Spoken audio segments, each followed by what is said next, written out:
All right, scholars, we are ready to start reading our new novel, The One and Only Ivan. Remember, if you haven't already, ask the grown-up at your house to call the school so that you can get your copy from the front office. So the title is The One and Only Ivan. Our author is Katherine Applegate. And it's dedicated for Julia. The epigraph says, "It is never too late to be what you might have been." George Eliot.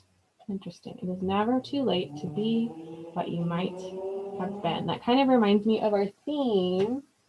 We talked a little bit about our themes yesterday, our theme of identity and change. So it's never too late to change who you are, to become who you might have been. All right. You see there's a glossary. Usually in fiction books, I don't have a glossary, so let's see what this says. Chest beat. Repeated slapping of the chest with one or both hands in order to generate a loud sound, sometimes used by gorillas as a threat display to intimidate an opponent. So a chest beat. Imagine you're beating on your chest, making a loud noise. That's a chest beat. Domain means a territory. That's the place where something lives or exists. The grunt is a snorting pig-like noise made by gorilla parents to express annoyance. Meeball is dried excrement thrown at observers. 9,855 days, this is an example. While gorillas in the wild typically gauge the passing of time based on seasons or food availability, Ivan has adopted a tally of days. So each day he's making a mark, a tally, to count the days. And it says 9,855 days is equal to 27 years. Knot Tag is a stuffed toy gorilla. Silverback, also less frequently Gray Boss, is an adult male over 12 years old with the area of silver hair on his back. The silverback is a figure of authority responsible for protecting his family. So silverback, that's talking about a gorilla that's an adult male over 12 years old. Sometimes they call him the Gray Boss. Slimy Chimp is a slang meant to be offensive, is a human, refers to the sweat on hairless skin. So according to Ivan, the narrator of our story, who is a gorilla, we are slimy chimps. And then the last word is vining, which means casual play, a reference to swinging on vines, like if they were a gorilla was in the forest. All right. And then there's this long list of words. These are all of the different kind of chapters that we'll read in this book. Since our narrator is a gorilla, the person telling our story is a gorilla, the way he tells the story is a little bit different than you might see in a regular book. So this first little section is called Hello. I am Ivan. I am a gorilla. It's not as easy as it looks. Names. People call me the freeway gorilla, the ape at exit 8, the one and only Ivan, mighty silverback. These names are mine, but they're not me. I am Ivan, just Ivan, only Ivan. Humans waste words. They toss them like banana peels and leave them to rot. Everyone knows the peels are the best part. I suppose you think gorillas can't understand you. Of course, you also probably think we can't walk upright. You try knuckle walking for an hour. You tell me, which way is more fun? So Ivan, the gorilla, is talking to us. He's the narrator telling the story. And he says that people call him Freeway Gorilla, the ape at exit 8, the one and only Ivan, and Mighty Silverback. But he says, that's not my identity. That's not my name. I'm just Ivan. Patience.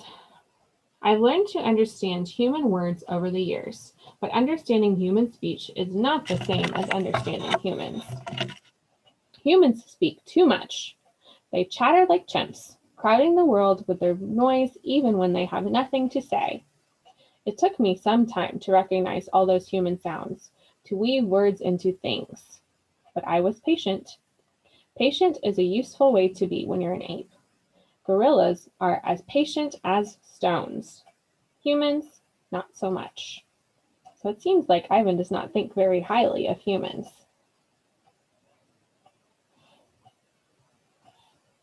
How I look.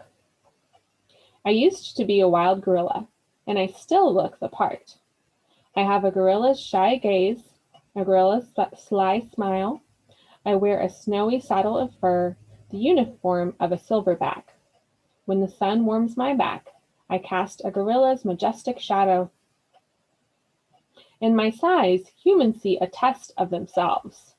They hear fighting words on the wind, when all I'm thinking is how the late day sun reminds me of a ripe nectarine. I'm mightier than any human, 400 pounds of pure power. My body looks made for battle. My arms, outstretched, span taller than the tallest human. My family tree spreads wide as well. I am a great ape, and you are a great ape, and so are chimpanzees and orangutans and bonobos, and all of us distant and distrustful cousins. I know this is troubling. I too find it hard to believe there is a connection across time and space, linking me to a race of ill-mannered clowns. Chimps. There's no excuse for them. So he also does not think very highly of chimps, of chimpanzees. He called them clowns. All right. So let's see. The Exit 8 Big Top Mall and Video Arcade. I live in a human habitat called the Exit 8 Big Top Mall and Video Arcade. We are conveniently located off I-95 with shows at 2, 4, and 7, 365 days a year. Mac says that when he answers the trilling telephone. Mac works here at the mall. He is the boss. I work here too. I am the gorilla. At the Big Top Mall, a creaky music carousel spins all day, and monkeys and parrots live amid the merchants. In the middle of the mall is a ring with benches where humans can sit on their rumps while they eat soft pretzels. The floor is covered with sawdust made of dead trees. My domain is at one end of the ring. I live here because I am too much gorilla and not enough human. Stella's domain is next to mine. Stella is an elephant. She and Bob, who is a dog, are my dearest friends. At present, I do not have any gorilla friends. My domain is made of thick glass and rusty metal and rough cement. Stella's domain is made of metal bars. The sun bear's domain is wood. The parrot's is wire mesh. 3 of my walls are glass. One of them is cracked, and a small piece, about the size of my hand, is missing from the bottom corner. I made the hole with a baseball bat Matt gave me for my 6th birthday. After that, he took the bat away, but he let me keep the baseball that came with it. A jungle scene is painted on one of my domain walls. It has a waterfall without water, and flowers without scent, and trees without roots. I didn't paint it, but I enjoy the way the shapes flow across my wall, even if it isn't much of a jungle. I am lucky my domain has 3 windowed walls. I can see the whole mall and a bit of the world beyond. The frantic pinball machines, the pink billows of cotton candy, the vast and treeless parking lot. Beyond the lot is a freeway where cars stampede without end. A giant sign at the edge beckons them to stop and rest like gazelles at the watering hole. The sign is faded, the colors bleeding, but I know what it says. Mac reads the words aloud. Mac read the words aloud one day. Come to the Exit 8 Big Top Mall and Video Arcade, home of the one and only Ivan Mighty Silverback. Sadly, I cannot read, although I wish I could. Reading stories would make a fine way to fill the empty hours. Once, however, I was able to enjoy a book left in my domain by one of the keepers. So I'm thinking his domain he keeps talking about is like his area that he gets to stay in. He's at this little zoo at the mall. So he's in kind of a little room. That room is his domain, his space to live in.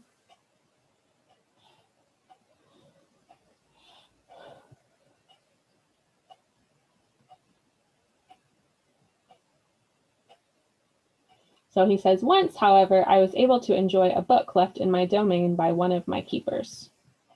It tasted like termite.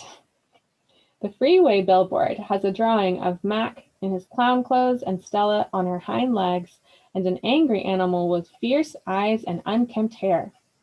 That animal is supposed to be me, but the artist made a mistake. I am never angry. Anger is precious. A silverback uses anger to maintain order and warn his troop of danger. When my father beat his chest, it was to say, beware, listen, I am in charge. I am angry to protect you, because that is what I was born to do. Here in my domain, there is no one to protect. So I'm thinking a little bit more about our theme of isolation. He's all by himself. He's in isolation, right?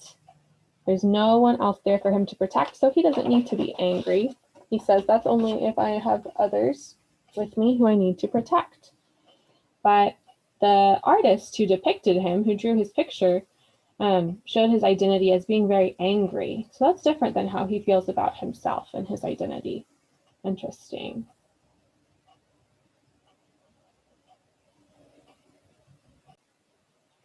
The littlest big top on earth. So when we hear big top, that's something that people used to describe the circus, those big tense tops. The big top is a circus. My neighbors here at the Big Top Mall know many tricks. They're an educated lot, more accomplished than I am. One of my neighbors plays baseball, although she is a chicken. Another drives a fire truck, although he is a rabbit. I used to have a neighbor, a sleek and thoughtful seal, who could balance a ball on her nose from dawn till dusk. Her voice was like a throaty bark of a dog chained outside on a cold night. Children wished on pennies and tossed them into her plastic pool. They glowed at the bottom like flat copper stones. The seal was hungry one day, or bored perhaps, so she ate 100 pennies. Mac said that she'd be fine. He was mistaken. Mac calls our show the littlest big top on earth. Every day at 2, 4, and 7, humans fan themselves, drink sodas, applaud. Babies wail. Mac, dressed as a clown, pedals his tiny bike. A dog named Snickers rides on Stella's back. Stella sits on a stool. It is a very sturdy stool. I don't do any tricks. Mac says it's enough for me to be me. Stella told me that some circuses move from town to town. They have humans who dangle on ropes, twining from the tops of tents. They have grumbling lions with gleaming teeth and a snaking line of elephants, each clutching the limp tail in front of her. The elephants look far off into the distance so they won't see the humans who want to see them. Our circus doesn't migrate. We sit where we are, like an old beast too tired to push on. After our show, humans forage through the stores. A store is where humans buy things they need to survive.